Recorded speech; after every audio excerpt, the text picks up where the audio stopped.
All right, let me explain to you some market factors that might affect the people that are shorting AMC with other people's money. Okay, basically they borrowed those shares, and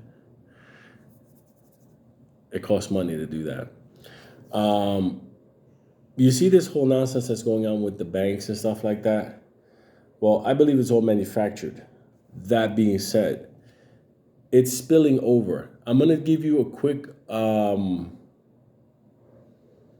gonna give you like a everyday Joe blue collar explanation of the bullshit that's about to run out of control.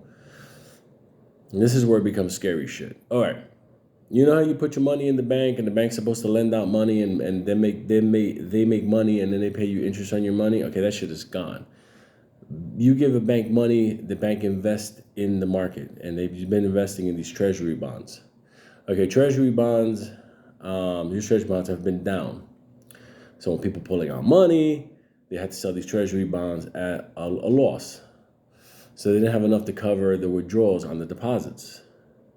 So the FDIC is, shoring up the banks, whatever. But basically, what the government's doing is they're saying, well, we'll buy those bonds at whole rate, so you don't take the loss, so you can make the withdrawal. You can make everybody whole. Now, see, that doesn't work. I don't know who the fuck thought that up. That system doesn't work because you can't possibly buy out everybody's bonds if this thing becomes, it starts to spread. SVB, Signature Bank, and let's say this jumps over to Credit Suisse. Let's say this jumps over to First Republic, whatever. The government does not have enough money. They would have to print an unlimited amount of money, basically destroying everything in order to buy up all these treasury bonds. In theory, yes, if they buy these treasury bonds, it's backed by the US government. In turn, they'll have it. It'll be a secure investment, but that's only one bank, two bank, three bank. How are you going to do that for 20 bank, 30 bank, an out of control $1 trillion scenario? This is nightmare stuff that is happening as we speak right now. It hasn't ended. We haven't even made 1 week since the first bank run. That being said, when we start talking about the big banks like Credit Suisse, which is already dying, that's when we start talking about these banks that hold these massive derivatives, as also they be lending out shares like Credit Suisse, things like that. And we might be affected, AMC might be affected in a positive run. Ape might still have a run. They just have stuff to suppress it now. That's why the price gap, like if I take a look right now at AMC at $4.58, and I take a look at Ape at $1.40. That gap, they can play with that gap now, especially with the Antara drop.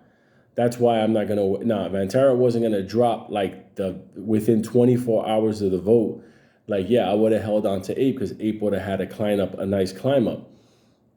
But they got the shares now to keep it suppressed. But they don't got them for AMC. Yeah, they can buy them in case they get in trouble. They can go long against the whatever. But right now, they got nothing to stop AMC, and the market right now is vulnerable of all of a sudden having a flash crash. I'm calling it now. We are in the window between now. If we make mid-April without a flash crash, like scary, like shit that they're gonna have to halt the market several days, I'm gonna be shocked.